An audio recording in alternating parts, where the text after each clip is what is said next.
Alrighty, welcome back to the Gex 3D Enter the Gecko commentary with me, Skully the Metalhead. Today... Oh, I got the reruns. I gotta hurry to the toilet.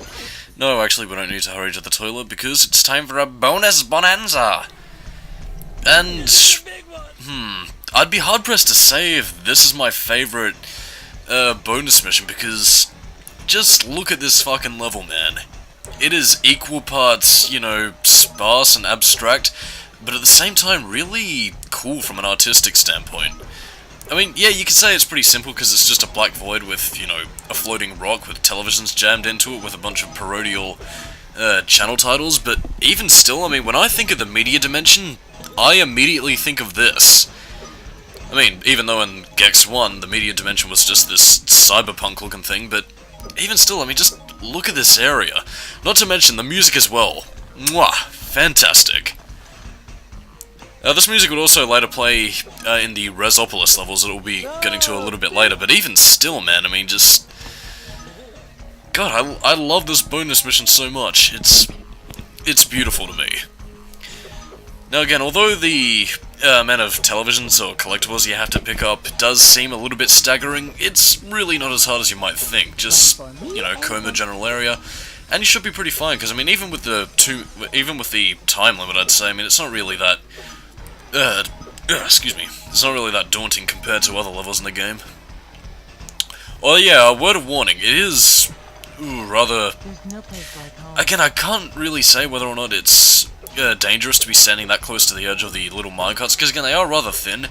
But I believe the game is solid enough, programming-wise, to make sure that Gex always stays on it, so don't worry about falling off. Well, too badly, because I'm pretty sure he still can fall off if you're...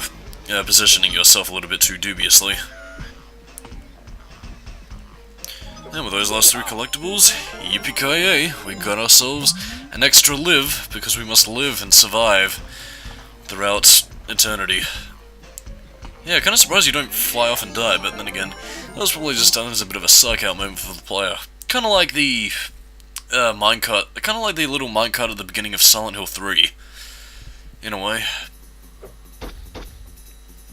And with that, we are on to our next bonus mission, which is actually another pretty good one of mine. I'd say the starting area is probably a little bit drab, but at the same time I think this next bonus mission is actually pretty damn fun.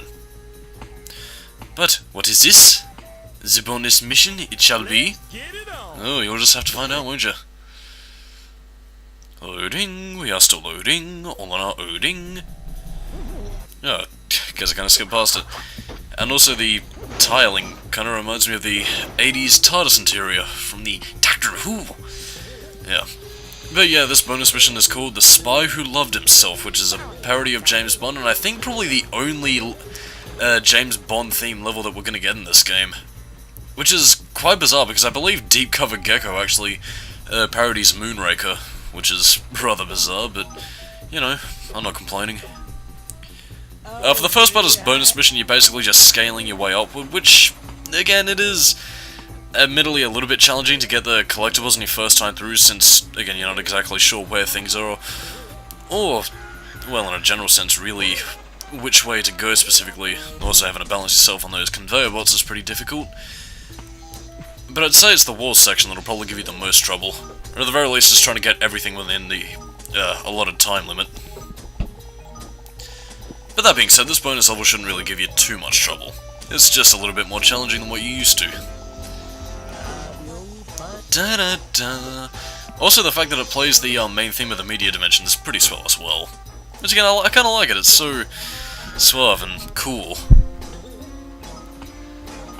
I have no idea what the hell this area is meant to be parodying. Again, I've never seen The Spy Who Loved Me, if I think that's what the real title is called, but... I don't know, what's with the flying sharks?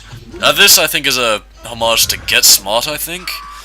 But I'm not necessarily too sure on that, I might be wrong on that. There we go, the nice little the art section. And this is probably my favourite part of it. Kinda sad the music doesn't change here, considering that there is a disco theme, but yeah, we have Gex in his Saturday Night Fever outfit, and goddamn do I love me some disco. Also, I have a picture of Rez, which... Of course, he is so smug about being in the media dimension.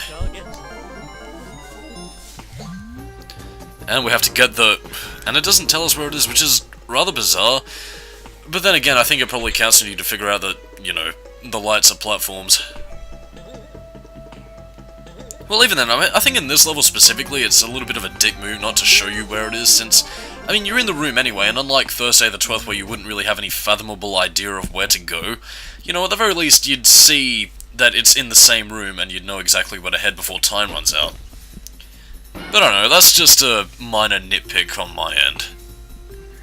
Anyway, we're on to our next level, and which is the last of the prehistoric levels, thankfully, and it's also part of the reason why this part is so short as well, which is 13 minutes compared to the usual 21, 22 minute parts, or the occasional 27 minute parts, is because I'm trying to save on hard drive space for my computer, because I spent most of Thursday and Friday when I was recording the previous parts just trying to get things, you know, generally done so I can get it prepared for, you know, spring, which is when I plan to upload this commentary.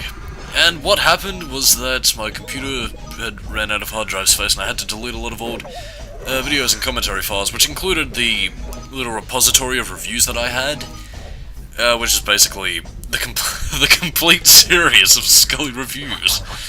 Oh fuck, well it's incomplete as of right now, because I don't plan on quitting anytime soon, kiddies.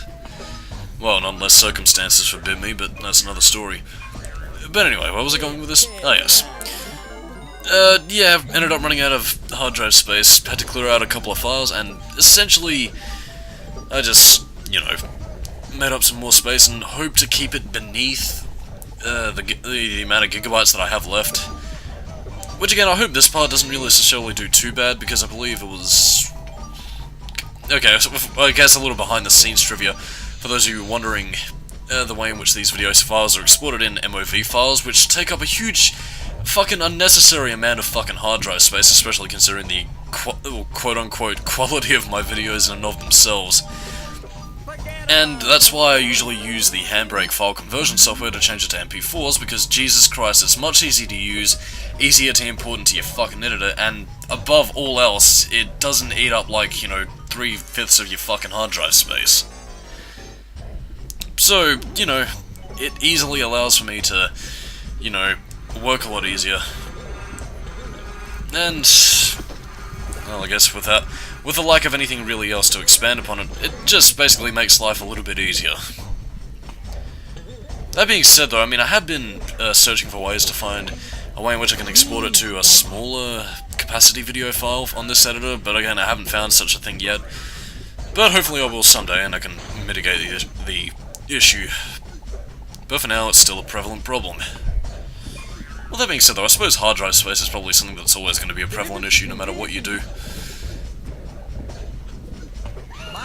Oh, well that's good, I managed to eat up a good chunk of the time in this old cave. See what I did there. There's not really too much to say about this level. I mean, the pterodactyl enemies that we encountered briefly in the last prehistoric level are much more annoying here than they were in the previous level, which, again, aggravates me a little bit, because the thing of it is that they just hover around and like, you attempt to tail bat them and they just kind of fly around and go, "Ah!" And it's only when they swoop down that they usually have a good chance of hitting you before you hit them, which is what's most annoying about those enemies. But in general though, there isn't really much else in the way of anything interesting regarding this level. I think there are a few places where you can sequence break, but you have to really, you know, go out of your way to experiment and see what works and what doesn't. Yeah, see, this right here demonstrates what I don't like about the fucking pterodactyls. I proved myself wrong. God damn it. Shima. Oh dear. Yes, oh, fudge. Should probably insert the Phalos clip right there. Yeah, screw it. Also, another interesting perk I can talk about with the checkpoint boxes, because yeah, apparently whenever you die, you have to hit them again in order to save your progress, which is so bizarre, because usually when you hit a checkpoint, it's usually there for good. But I don't know, I mean, I've never actually seen what happens if you don't hit him. Like, I mean, do you go back to the beginning of the level, or do you restart at that checkpoint anyway, and that's just kind of a glitch, similar to how if you have a fly when you hit the checkpoint box, you have to eat it regardless? I don't know. That's the interesting thing about Gex 2. So many programming quirks in so little time. Ah, Jesus. Although, in terms of level design for this level in particular, I'd say, at the very least, it has the most parodial material in terms of what they could do with the prehistoric era. Like, I mean, there were just some cave writings saying, like, you know, vote Og as your cave leader or whatever. I don't know, I mean, what kind of prehistoric movies are there to really, you know, satirize that I think the common consensus would really get? Because, I mean, like, Gex does go for the more obscure references that most average people probably wouldn't get, but at the same time, though, like, I mean, what big prehistoric movies really are there? I mean, then again, I suppose this is just coming from me, who doesn't really pay attention to that kind of stuff, especially since prehistoric movies aren't really my cup of tea, or whatever. So who knows? Jesus. Yeah, death is inevitable, I see. Still, have a decent amount of time with invincibility frames, though. I suppose I could also talk about death animations as well. While not exactly as diverse as something like, say, Crash Bandicoot, I do think that Gex does have a decent variety of death animations in which you'll flip over and die, or occasionally get a white rose, which is, I don't think is a representative of death, but then again I'm not too sure. Never been to many funerals, surprisingly. Well, been to a couple, but not very often, which is something I'm thankful for, personally. Jesus. Yes, take that thingy. Pterodactyl. Never really caught why it was spelled that way. Probably some kind of ancient linguistic quirk, which probably originated from Latin. Or something or other. I don't think we really have much more to say about this level. Wonder if I have any comm tangents I can expunge. Expunge. No, nothing really. Oh, except that we unlocked a bonus level. I can't see what that is. Bugger. Oh, it's Trouble in Uranus. Oh, we have unlocked the boss arena as well. Well, boss arena, I say the boss level. Which is actually, I'd say pretty decently fun. But we'll get to that next part, because... ooh, dear, dear, dear, dear. It's gonna be... say it'd probably be a long one, because the next level returns to one of my favourite level tropes, which is, of course, Circuit Central. And that's why I wanted to get this part, as short as it is, get all the shitty stuff out of the way first. And that's probably where I'll save a lot of my tangents as well, because I think I could probably keep the commentary flow going decently well up until this point is finished. But yes. There's not really much to say about this level anyway. Except that you can see sequence breaking at its finest. Oh, and the level's nearly over already. Well, I suppose with nothing else to say, this part went pretty smoothly, actually. And on that note, I am Skully, keep it new metal, and thank you for watching the Gex 3D Enter the Gecko commentary, and next time, Circuit Central, baby. Catch you later. Nice try, big boy.